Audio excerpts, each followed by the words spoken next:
Kembali lagi bersama kami, OSIS MPK SMP 216 Jakarta. Nah, di video kali ini kita akan membuat kembali podcast dengan memperingati lahirnya Pancasila. Kami akan membuat podcast yang akan menanyakan seputar lahirnya Pancasila. Nah, di sini kita mempunyai narasumber yang sangat ahlinya di bidangnya. Nah, sebelumnya perkenalkan, nama saya Afwan Rizky Permana sebagai MC dan narasumbernya Zainal Mustaqim. kita bersama guru PPKN kita, yaitu Pak Zainal. Nah, mungkin langsung saja ya Pak, kita tanya pertanyaan yang pertama. Saya ingin bertanya tentang seputar Pancasila. Pertanyaan yang pertama, apa sih yang mendasari terlahirnya Pancasila sebagai pedoman hidup warga negara Indonesia? Bismillahirrahmanirrahim. Asyhadu an la ilaha illallah wa asyhadu anna Muhammadan abduhu wa rasuluh. Raditu billahi rabba wa bil islam dina wa bi Muhammadin nabiyya wa rasula. Rabbi zidni ilma warzuqni fahma. Rabbi shrah li sadri wa yassir li amri wa hlul 'uqdatam min lisani yafqahu qawli. Baik, pertanyaan yang sangat luar biasa ya di era milenial ya.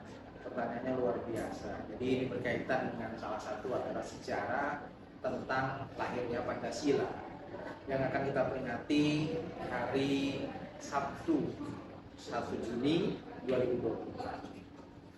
Baik, kalau kita mau mengaca kepada hari lahirnya Pancasila, tentunya kita itu flashback atau kembali ke 37 tahun yang lalu. Apa itu? Yang mendasari yang pertama adalah Sumpah Pemuda. Nah, dari Sumpah Pemuda ini lahir namanya beberapa organisasi, salah satunya adalah Budi Utomo. Nah, Budi Utomo ini adalah salah satu embrio, ya, salah satu perintis di mana rasa kebangsaan, nasionalisme dan patriotisme seluruh warga negara Indonesia sudah tidak bersifat kedaerahan lagi. Sudah tidak ada yang merasa ini orang Aceh, sudah tidak ada lagi yang merasa ini orang Sumatera Barat, sudah tidak ada lagi merasa ini orang Kalimantan, ini orang Jawa dan sebagainya. Yang ada adalah Nusantara. Pada waktu itu masih Hindia Belanda namanya, ya. Kemudian dari situlah muncul sifat nasionalisme, egosentris ya lebih tepatnya, atau merasa kesukuannya paling hebat, superior sudah tidak ada lagi. Yang ada melebur menjadi satu, bagaimana Indonesia merdeka. Nah, kemudian dari tahun 1908 ini lahirnya Budi Utomo, kemudian 1928 Sumpah Pemuda, sehingga tercetuslah kemerdekaan Republik Indonesia, tentunya oleh kalangan para pelajar, ya, para pelajar-pelajar Indonesia. Bahkan ada warga negara Indonesia atau keturunan Belanda, salah satunya adalah Douwes Dekker atau Setiabudi. Beliau yang memprakarsai adanya persiapan kemerdekaan Indonesia itu. Nah, jadi kalau bicara 1 Juni, jadi kita belajarnya panjang gitu ya. Oke, 1 Juni ini lahirnya Pancasila diawali dari Perang Dunia Kedua tentunya. Ya, ketika Belanda diusir paksa oleh Jepang, ya.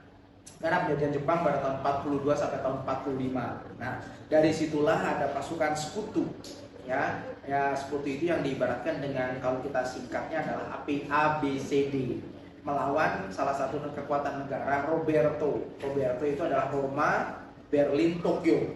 Ya, Roma itu tentunya Italia, kemudian Berlin itu adalah Jerman, dan Tokyo itu adalah Jepang. Di mana ketiga negara ini mempunyai salah satu tokoh-tokoh ya yang terkenal dengan tokoh fasis dunia. Ya, dari ajaran Marxisme atau Karl Marx melahirkan ada namanya fasisme, kemudian ada lahirnya namanya Nazisme dan sebagainya. Italia punya Benito Mussolini, Jerman punya Adolf Hitler, dan Jepang punya Kaisar Hirohito. Nah, kekuatan Jepang menguasai dunia hingga akhirnya bisa menguasai dan mengusir secara paksa penjajahan Belanda di Indonesia. Nah, dari situlah warga negara Indonesia yang dipelopori oleh kaum bangsawan yang terpelajar membuat dan menggagas. Apa itu? Salah satunya adalah BPUPK, Badan Pendidik Usaha-Usaha Persiapan Kemerdekaan Indonesia, atau Dokuritsu Zubityo Sakai. Ya, yang tujuannya apa? Membuat dasar fondasi. Pada waktu itu dirumuskan oleh 3 tokoh, ya, Profesor Muhammad Yamin, Mr. Supomo, dan Insinyur Soekarno. Sehingga sidang BPUPKI itu kurang lebih sekitar 2 kali. Sidang yang pertama menentukan dasar negara yaitu Pancasila pada tanggal 29 Mei sampai 1 Juni 1945. Kemudian dilanjutkan dengan penentuan sumber hukum, ya, yang tidak lain tidak bukan adalah Undang-Undang Dasar 1945. Nah, di sini anak-anakku semuanya, para pemirsa, bahwasanya 1 Juni ini bermula dari 29 Mei, ya, pidato Profesor Muhammad Yamin merumuskan 5 langkah, kemudian Mr. Supomo juga melahirkan 5 langkah, tetapi tidak mengkaitkan dengan kata Pancasila. Tokoh yang pertama kali mengungkapkan tentang Pancasila adalah Insinyur Soekarno dalam pidatonya pada tanggal 1 Juni. Sumber lain ada yang mengatakan di situ kumpul hanya cuma 23, tapi di sumber sejarah yang lain ada yang mengatakan kurang lebih sekitar 70-an. Nah, kurang lebih sekitar tepatnya 76 orang. Ya, nah ini masih menjadi perdebatan berapapun orangnya, tapi esensinya kita adalah pada tanggal 1 Juninya itu. Ya, kemudian Insinyur Soekarno mengungkapkan tentang Pancasila.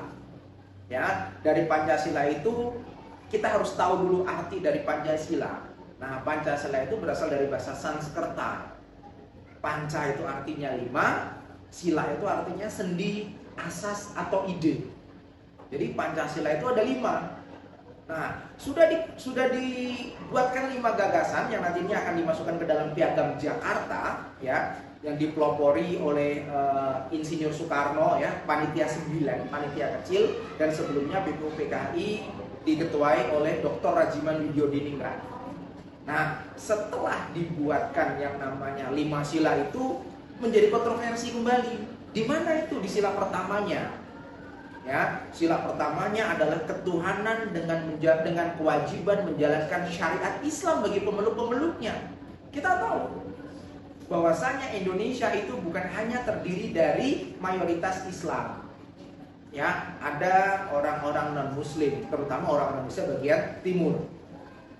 Karena tujuan pertama Insinyur Soekarno dengan Muhammad Hatta adalah mau membuat Indonesia merdeka secara menyeluruh, tanpa ada satupun yang memisahkan diri dari Indonesia. Akhirnya dengan kelegowoan para pemimpin-pemimpin kita, maka sila pertama kita dirubah menjadi sekarang yang ada kita pelajari di sini. Apa itu? Yaitu adalah ketuhanan yang Maha Esa, yang bersifat universal. Nah, inilah ketika kita memang menjadi seorang pemimpin, kita harus mempunyai luar biasa kebijaksanaan kita. Ya, orang-orang Indonesia Timur sudah komplain ingin memisahkan diri, akhirnya diputuskan menjadi yang sekarang adalah ketuhanan yang Maha Esa yang bisa kita nikmati sekarang, bahwasanya Indonesia adalah dari Sabang sampai Merauke. Itu jawabannya. Nah, itu dia jawaban dari Pak Zainal. Nah, sekarang kita berlanjut ke pertanyaan kedua nih Pak. Saya ingin bertanya, apa sih dampak yang ditimbulkan dari dasar negara kita yaitu Pancasila terhadap perjuangan kemerdekaan serta penyatuan bangsa Indonesia ini? Dampak yang ditimbulkan dari dasar negara kita yang pertama adalah kemerdekaan Indonesia, yaitu pada tanggal 17 Agustus 1945. Karena yang dibuat pertama kali adalah dasarnya, pondasinya yang kuat. Kalau kita analogikan, kita membuat bangunan rumah, yang harus diperkuat adalah pondasinya. Nah, dari ini maka salah satu fungsi pokok daripada Pancasila adalah sebagai dasar negara. Kurang lebih sekitar fungsi pokok Pancasila ada 6, ya, sebagai dasar negara, sebagai ideologi, sebagai kepribadian, sebagai pandangan hidup atau the way of life, sebagai perjanjian luhur, dan sebagai jiwa bangsa. Di mana dasar negara ini adalah yang membuat bangsa Indonesia bisa merdeka pada tanggal 17 Agustus 1945, yang kemudian dimasukkan ke dalam amandemen Undang-Undang Dasar 1945, yaitu alinea pertama. Apa itu? Bahwa sesungguhnya kemerdekaan itu ialah hak segala bangsa, dan oleh sebab itu maka penjajahan di atas dunia harus dihapuskan karena tidak sesuai dengan pri kemanusiaan dan pri keadilan. Jadi sekarang bangsa Indonesia sudah menjadi bangsa yang merdeka. Merdeka dalam hal apa? Salah satunya adalah kita merdeka dalam berideologi. Maka Pancasila mempunyai ideologi terbuka. Apa itu ideologi terbuka? Ideologi terbuka berarti mampu memasukkan budaya asing ke dalam Indonesia, tetapi tidak melanggar atau tidak keluar daripada pakemnya atau patternnya, ya, daripada kepribadian bangsa Indonesia. Dan dari dasar negara inilah ditimbulkan bahwasanya bangsa Indonesia menjadi bangsa yang besar, bangsa Indonesia menjadi bangsa yang bersatu.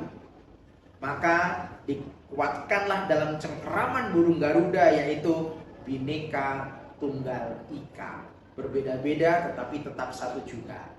Toleransi ada di Indonesia. Maka sekarang Indonesia kurang lebih sekitar ada 6 agama, kemudian ada beberapa suku yang merupakan keanekaragaman atau kekayaan bangsa Indonesia. Terima kasih.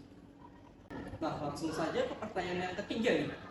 Saya ingin bertanya, bagaimana peran Pancasila dalam menjaga stabilitas negara kita ini, Pak?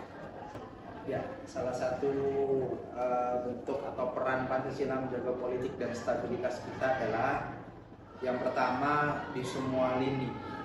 Salah satunya adalah ideologi, politik, ekonomi, sosial, budaya, pertahanan, dan keamanan yang sudah diatur di dalam sila-sila yang ada dalam Pancasila. Ketika ada konflik atau stabilitas masalah keagamaan sudah diatur dalam Pancasila, sila pertama, ketuhanan yang Maha Esa. Diperkuat lagi dengan Undang-Undang Dasar 1945 pasal 29. Dua, masalah kemanusiaan diatur dalam Pancasila sila kedua. Persamaan hak dan kewajiban dilindungi. Kemanusiaan yang adil dan beradab. Jadi tidak ada lagi yang namanya perbedaan hak dan kewajiban di antara kita. Yang ketiga, persatuan Indonesia. Semua dijaga di dalam persatuan Indonesia itu. Tidak ada yang perbedaan suku, agama, ras, ataupun antar golongan. Tidak ada lagi yang namanya rambutnya keriting, tidak ada lagi yang namanya rambutnya lurus, tidak ada lagi yang rambutnya mancung, ya, tidak ada lagi yang rambutnya mancung ke dalam dan sebagainya. Semua diatur dalam Pancasila. Sila ketiga pertama yaitu persatuan dan kesatuan. Dan yang keempat, kerakyatan yang dipimpin oleh hikmat kebijaksanaan dalam permusyawaratan perwakilan. Semua masalah yang ada di kita dilakukan, semua permasalahan diselesaikan dengan musyawarah untuk mufakat.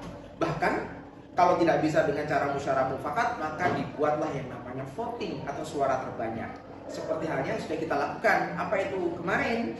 Yaitu bulan Februari tanggal 14 2024, pemilihan umum Presiden dan Wakil Presiden Republik Indonesia. Dan yang kelima, keadilan sosial bagi seluruh rakyat Indonesia. Semua dijamin oleh pemerintah, salah satunya adalah bantuan sosial. Ketika kemarin kita mengalami yang namanya pandemi, ada bantuan. Salah satunya adalah bantuan langsung tunai. Ya, ini yang semuanya diatur dalam Pancasila dan semuanya masih relevan sampai sekarang.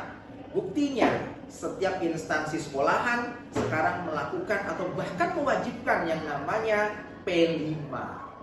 Ya kan? Penguatan profil belajar Pancasila. Nah, kemudian diaplikasikan ke dalam instansi pendidikan. Nah, berarti peran Pancasila dalam menjaga stabilitas negara kita ini sangat besar ya, Pak.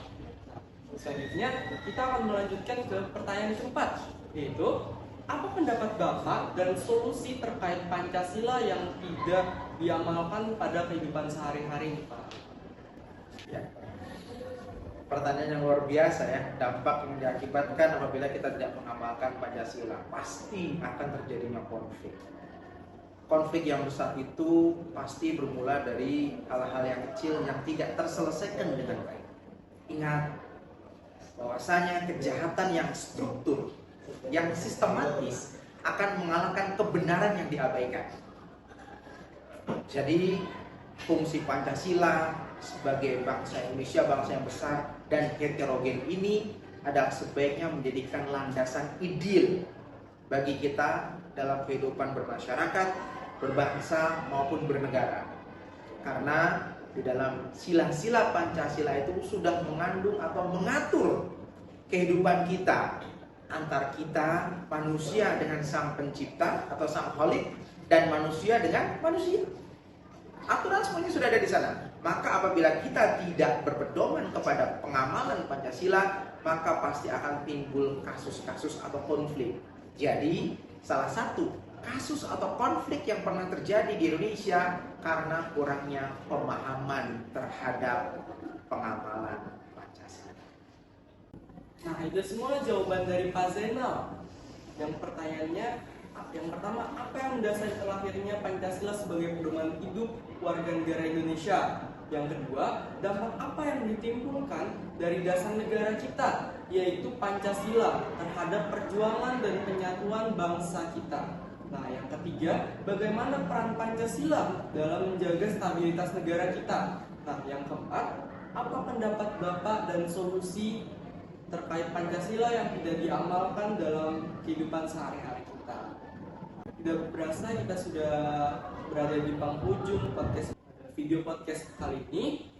Terima kasih Pak Zainal sudah menjadi narasumber kami dalam memperingati hari lahirnya Pancasila. Mungkin cukup sekian podcast pada kali ini. Terima kasih Pak Zainal dan terima kasih semuanya yang sudah menonton video kali ini. See you on the next video. Dadah.